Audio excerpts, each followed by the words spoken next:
Hello guys, this is Poppy's kitchen. আজ আমি আপনাদের জন্য নিয়ে এসেছি পোলাও এবং রোস্ট। রোস্ট করতে প্রথমে একটি আস্ত মুরগি নিয়ে নিয়েছি, আরেকটি মুরগির দুটি রান নিয়েছি, বেশ সুন্দর করে পিস পিস করে কেটে নিয়েছি, আর দুইটি রান আস্ত রেখেছি। আর এইগুলোকে পানি ঝরিয়ে নিয়েছি। তারপর নিয়ে নিয়েছি কাঁচামরিচ, মাঝখানে চিড়ে নিয়েছি, পেঁয়াজ নিয়ে নিয়েছি আমি আধা কেজি, কারণ আমি পোলাও এবং মাংসতে এই হাফ কেজি পেঁয়াজ দিয়েই রান্না করব। নিয়ে নিয়েছি কয়েকটি আলু, যেহেতু রোস্টের মধ্যে আমার বাচ্চারা আলু খেতে পছন্দ করে। নিয়ে নিয়েছি কিছু মশলা, যে রোস্টের জন্য বাজারে অনেক মশলাই কিনতে পাওয়া যায়, আমি ওইরকম একটি মশলা নিয়ে নিয়েছি। নিয়ে নিয়েছি 1 কাপ দুধ, তেজপাতা, এলাচ, দারচিনি, লবঙ্গ। এবার আমি মাংসগুলোকে পানি ঝরিয়ে নিয়ে নিয়েছি। দেখুন, এগুলোর মধ্যে আমি প্রথমে লবণ এবং মরিচের গুঁড়ো দিয়ে আমি এগুলিকে কিছুক্ষণ মাখিয়ে রাখব। তারপরে তেল গরম হওয়া পর্যন্ত এগুলোকে একটু ঢেকে রাখব। দেখুন, লবণ দিয়ে দিয়েছি।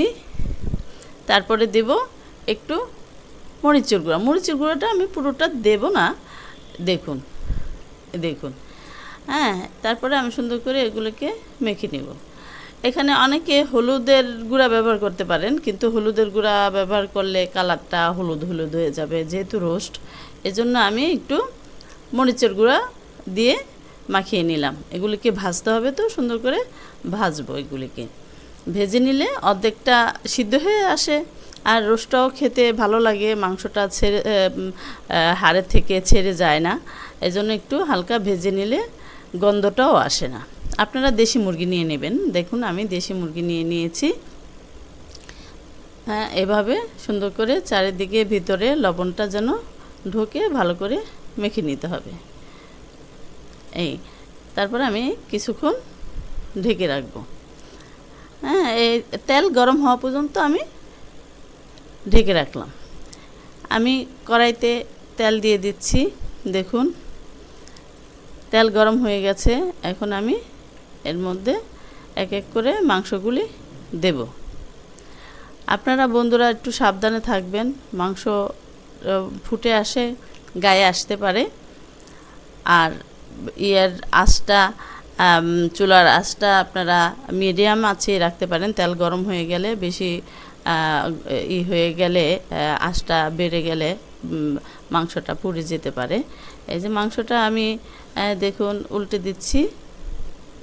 দেখুন, ভাজাটা একটু কড়া হয়ে গেছে, কিন্তু এত করার দরকার হবে না। আমি একটু কড়া করে নিয়েছি, কারণ আমার বাচ্চারা আবার একটু কড়াটাই খেতে পছন্দ করে, তো তাই আমি একটু কড়া করে নিয়েছি। আর দেখবেন আমি একটু লাল লাল করেই ভেজে নিয়েছি। লাল লাল তরকারিটাও লাল লাল হয়ে আসবে। দেখুন, আলুর মধ্যেও মরিচ আর হলুদ দিয়ে আমি মেখে রেখেছিলাম, সেগুলোকে এখন একটু ভেজে নিচ্ছি, যাতে আমার রান্নাটা খুব সহজে এবং খুব তাড়াতাড়ি হয়ে আসে। ধরুন, আমার বাসায় একজন মেহমান গেস্ট আসলো, এখন আমার খুব তাড়াতাড়ি এগুলোকে একটা রান্নাটা একটু তাড়াতাড়ি করতে হবে। সেক্ষেত্রে আমি এই পদ্ধতিটা অবলম্বন করেছি, যাতে আমার রান্নাটা খুব তাড়াতাড়ি কথা বলতে বলতেই হয়ে যায়। আমার গল্প হলো মেহমানের সাথে, আর আমার রান্নাটাও তৈরি হয়ে গেল। দেখুন, আমি আলুটাও ভেজে নিয়ে উঠাই নিয়ে নিচ্ছি একটা পাত্রের মধ্যে। এখন আমি এর মধ্যে এই তেলের মধ্যেই রান্না করব। মাংস ভাজার এই তেলের মধ্যেই আমি রান্না করব। আমি পাত্রটা চেঞ্জ করে দিলাম, কারণ এই মাংস ভেজেছি যে পাত্রে, সেই পাত্রটা একটু ছোট ছিল। হ্যাঁ, নাড়াচাড়া করতে আমার সমস্যা হতো। দেখুন, আমি পেঁয়াজ দিয়ে দিয়েছি। সেই পেঁয়াজ থেকে আমি কিছু পেঁয়াজ উঠিয়ে রাখছি আমার পরিবেশনের জন্য, ডেকোরেশন করার জন্য পেঁয়াজটা উঠিয়ে রাখছি। এখন আমি পেঁয়াজের মধ্যে দিয়ে দেব, পানি দেব। দেখুন, আস্তে আস্তে পানি দেবেন, কারণ তেলটা গায়ে ছিটে আসতে পারে। আমি 1 চামচ জিরা বাটা দিয়ে দিলাম। এক এক করে প্রত্যেকটা মশলা দেব। আমি রসুনটা আমি একটু বেশি ব্যবহার করলাম, রসুন 3 চামচ দিয়ে দিচ্ছি। দেখুন রসুন 3 চামচ দিচ্ছি।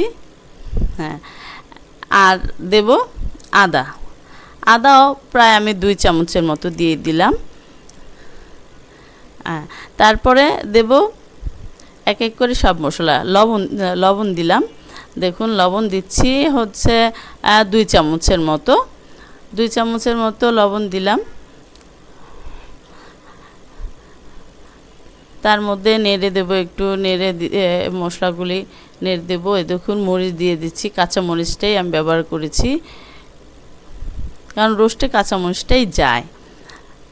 দেখুন মশলাগুলি হালকা লাল লাল হয়ে আসছে। দেখুন বাজারে কিনতে পাওয়া যায় এই মশলা, সব রোস্টের মশলা গুঁড়া কিনতে পাওয়া যায়। আমি ওই গুঁড়াটাই ব্যবহার করেছি, যেহেতু আমার তাড়াতাড়ি করতে হবে মেহমান আসলে, সে কারণেই আমি এটাই ব্যবহার করছি। দেখুন ওই যে 1 কাপ দুধ নিয়েছিলাম, সেই 1 কাপ দুধ আমি এখন একটু পানি দিয়ে মিশিয়ে নিচ্ছি। 1 কাপ পানিতেই 1 কাপ দুধ মিশিয়ে নিলাম। এখন এই দুধটা আমি পুরোটা এখন একত্রে দেব না, আমি এখন কিছুটা দেব আর কিছুটা দেব হচ্ছে পরে, কারণ পরে আমার মাংসের মধ্যে পানি প্রয়োজন হবে, তখন আমি এই দুধটা দিয়ে দেব। দেখুন 1 কাপ পানি দিয়ে দিলাম। আমি পানির ব্যবহারটা কাপটা দিয়েই করেছি যাতে আপনাদের সুবিধা হয়। দেখুন এর মধ্যে আমি মাংসগুলি ছেড়ে দেব। দেখতে হয়তো কালো লাগছে, আমার রান্নাঘরে আলোর স্বল্পতার কারণে আমার মাংস রান্নাটা, রান্নাটা আসলেই বেশি রোস্ট হয়ে গেছে, কারণ আপনারা দেখে বুঝতে পারবেন বেশি রোস্ট হয়ে গেছে দেখা যাচ্ছে, কারণ আমার রান্নাঘরের আলোটা খুবই কম, এ কারণে মাংসের রান্নাটা সুন্দর আসতেছে না, দেখা যাচ্ছে না, কালো লাগছে। আপনারা হয়তো ভাববেন যে পুড়ে গেছে, না তা না বন্ধুরা, রোস্টটা খুবই সুন্দর হয়েছে। আর অর্ধেক তো এভাবেই ভাজার মধ্যেই রান্না হয়ে গেছে। দেখুন ভাজা আলুগুলোও দিয়ে দিলাম আমি এভাবে। এটাকে বেশি জোরে আঁচে রান্না করা যাবে না, আমি একদম ধিম আঁচে, একদম মনে করেন যে দমে যেভাবে রাখে মাংস। দেখুন আমি দুধ দিয়ে দিচ্ছি, বলেছিলাম বাকি দুধগুলো আমি পরে ব্যবহার করব, কারণ পরে যখন আমার পানি প্রয়োজন তখন আমি এই দুধগুলি দেব। এখন দেখুন আমি মাংসটাকে দমে রেখে দিছি। দেখুন মাঝে মাঝে হালকা হালকা করে একটু নেড়ে দেবেন, এপাশ ওপাশ করে নেড়ে দেবেন। পানিটা শুকিয়ে আসলে একদম আপনার ভুনো ভুনো হয়ে গেলে তখন আপনি আলু মাংস একটু টিপে দেখবেন যা সিদ্ধ হয়েছে কিনা। দেখুন আমি দেখছি দিয়ে চটি দিয়ে দেখছি যে সিদ্ধ হয়েছে কিনা। এখন ভালো করে সিদ্ধ হয়নি, এজন্য আমি আবার পুনরায় দমে রাখবো একে। দেখুন এখন আমি এটাকে উঠিয়ে দেখাই দিচ্ছি আপনাদের। দেখুন সিদ্ধ হয়নি, ভালো করে সিদ্ধ হয়নি, আমার চটিটা যেহেতু ঢুকে যায়নি আলুর মধ্যে, সেহেতু এটা আলুগুলি সিদ্ধ হয়নি, মাংসগুলিও সিদ্ধ হয় নাই, সেটাই আমরা বুঝে নেব। আমার মেয়ে আমাকে প্রশ্ন করেছে যে আম্মু তুমি কি করে বুঝলে একটা আলু টিপ দিয়ে যে সবগুলো আলু সিদ্ধ হয়েছে কিনা। তো সেটা আমি মেয়েকে ওইভাবেই বললাম যে দেখো এক হাঁড়ি ভাতের মধ্যে একটা ভাত টিপে দেখলেই বোঝা যায় একটা হাঁড়ির ভাত সবগুলি সিদ্ধ হয়েছে। তো ওভাবেই আমি মেয়েকে শিখিয়ে দিলাম যে আমার রোস্টটা পদ্ধতিটা ওইভাবেই, যে এক কড়াই রোস্টের মধ্যে একটা আলু টিপে দেখেছি যে সিদ্ধ হয়েছে কিনা। তো এভাবেই তৈরি হয়ে গেল আমার রোস্ট, এভাবে তৈরি হয়ে গেল রোস্ট। দেখুন তা এখন আমি নিয়ে নিলাম পোলাও রান্নার জন্য আমি তিন গ্লাস পোলাওর চাল। এই 3 গ্লাস পোলাওর চাল আমি একটা পাত্রে ভিজিয়ে নেব 10 মিনিট। তারপরে 10 মিনিট ভিজানোর পরে আমি ছেঁকে নিব একটি চালুনে 10 মিনিট। তারপরে নিয়ে নিলাম আমি গাজর, 3-4টা গাজর কুচিয়ে নিয়েছি। তারপরে নিয়ে নেব আমি তেজপাতা, এলাচ, দারচিনি, লবঙ্গ। তারপরে আমি নিয়ে নেব কালারফুলের জন্য মটরশুঁটি। মটরশুঁটি নিয়ে নিয়েছি 1 বাটি, প্রায় হাফ কেজির মতো মটরশুঁটি আমি নিয়ে নিয়েছি। 5-7টা কাঁচামরিচ, লাল আর সবুজ। এটা আমি পোলাও রান্না হয়ে গেলে তার মধ্যে যখন আমি দমে রাখবো তখন আমি এই কাঁচামরিচগুলি উপরে ছড়িয়ে দেব। নিয়ে নিলাম ঘি, তারপরে তেল। তেল আর ঘি এই দুইটাকে মিক্সড করে আমি পোলাওটা রান্না করব, কারণ আমি অল্প তেলে পোলাওটা রান্না করব। বেশি তেল হলে আবার খাওয়া যায় না পোলাও, এজন্য আমি অল্প তেলে, অল্প ঘি আর অল্প তেলে আমি পোলাওটা রান্না করব। বন্ধুরা সবাই, আমি প্রায় বাড়িতেই আমি দেখেছি পোলাও চালটা আগে তেল ঘিয়ের মধ্যে অনেক কড়া করে আগে ভেজে নেয়, কিন্তু আমি এই জিনিসটা করি না। আমি এই পোলাওটা রান্না করা আমার আম্মার কাছ থেকে শিখেছি, আমার মায়ের কাছ থেকে শিখেছি। আমার মা আমাদেরকে এইভাবে শিখিয়েছে যে পোলাও রান্না করতে পোলার চালটা ভাজতে হয় না, ভাজলে পোলার চালটা ভেঙে যায়, তখন পোলাওটা রান্না করলে কেমন ভালো লাগে না আর কি। চালগুলি আস্তে আস্তে ঝরা, সুন্দর দেখতে সুন্দর হয় না। দেখুন আমি তেল আর ঘিয়ের মধ্যে এক এক করে দিয়ে দিয়েছি তেজপাতা, এলাচ, লবঙ্গ, দারচিনি, দিলাম পেঁয়াজ। এবার নেড়ে নিচ্ছি এর মধ্যে। এখন আমি যে 3 কাপ পোলার চাল নিয়েছিলাম, সেই 3 কাপ চালে আমি 6 কাপ পানি দেব। এখন আমি পানি দেব 5 কাপ পানি। 5 কাপ পানি দিয়ে আমি পানিটা ফুটাবো, তার মধ্যে চালগুলো দেব। 1 কাপ পানি আমি রেখে দেব, সেই 1 কাপ পানি আমি পরে দেব, আপনাদেরকে দেখিয়ে দেব। দেখুন বন্ধুরা, এই 2 কাপ দিচ্ছি, দেখুন মেপে দিচ্ছি, আপনারা খেয়াল রাখবেন। 3 কাপ, 4 কাপ,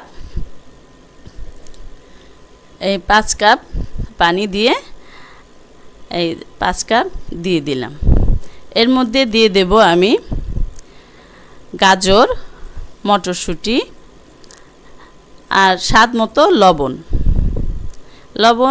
2 চামচ লবণ দিলাম। দেখুন এবার দিয়ে দিচ্ছি গাজর আর মটরশুঁটি। এটা আমি পোলাওটা কালারফুল দেখানোর জন্য দিয়ে দিয়েছি, আপনারা না দিলেও পারেন, প্লেন পোলাও রান্না করতে পারেন, ওটাও সুন্দর, খেতে সুন্দর হয়। আপনারা যদি আমার এই পদ্ধতিটা আপনাদের ভালো লাগে, আনন্দ দেয়। দেখুন আমি যেই 1 কাপ পানি রেখেছিলাম, সেই 1 কাপ পানি আমি একটু হালকা কুসুম গরম করে তারপরে পোলাওর মধ্যে দিয়ে একটু নেড়ে ঢেকে দেবেন, যাতে আর পুনরায় নাড়তে না হয়। খুব সহজে রান্না করতে পারেন। তাহলে আমাকে একটা লাইক দেবেন, সাবস্ক্রাইব করবেন, বেল বাটনে টিপ দিবেন। আর দেখুন বন্ধুরা, এই যে হয়ে আসছে, হ্যাঁ, এটাকে আপনারা ঘুরায় দেবেন, কারণ এটা করা যাবে না, নাড়া যাবে না, পোলাওটা নাড়া যাবে না। হয়ে গেছে, আমি টিপ দিয়ে দেখিয়ে দিয়েছি। দেখুন আমি উঠাই নিচ্ছি। এটা পোলাওটা রান্না করতে পানি ফুটানোর পরে, চাল দেওয়ার পরে আপনার বেশিক্ষণ লাগে না, ধরেন 10 মিনিটও লাগে না পুরো। আপনারা যখন রান্না করবেন খেয়াল রাখবেন, আর পোলাওর চালটা নাড়বেন না। পানি ফুটার পরে, পানির ঢাকনা উঠায় চাল দেওয়ার পরে যখন দেখবেন চাল ফুটছে, তখন আপনারা নাড়বেন না। না নেড়েই আপনারা চুলার আঁচটা একদম ঢিম জালে রেখে, দমে রেখে আপনারা ঘুরিয়ে দেবেন হাঁড়ি। তারপরে খুলে দেখবেন, হাতের টিপ দিয়ে দেখবেন ফুটেছে কিনা, তারপরে বেড়ে এভাবে পরিবেশন করতে পারেন। একদম অল্প সময়ে আপনি এই পোলাওটা রান্না করতে পারবেন, একেবারেই অল্প সময়। এই জন্য বন্ধুরা বলছি, আমাকে আপনারা একটু লাইক দিবেন, সাবস্ক্রাইব করবেন, বেল বাটনে টিপ দিবেন। বন্ধুরা, যদি আপনাদের কাছে পছন্দ হয়ে থাকে, একদম অল্প সময়ের মধ্যে রান্না করা আপনাদেরকে শেখাচ্ছি আমি, আপনাদের ইউটিউব ঘরের নতুন সদস্য। আমাকে দয়া করে আপনাদের একজন সদস্য করে নেবেন। আসসালামু আলাইকুম।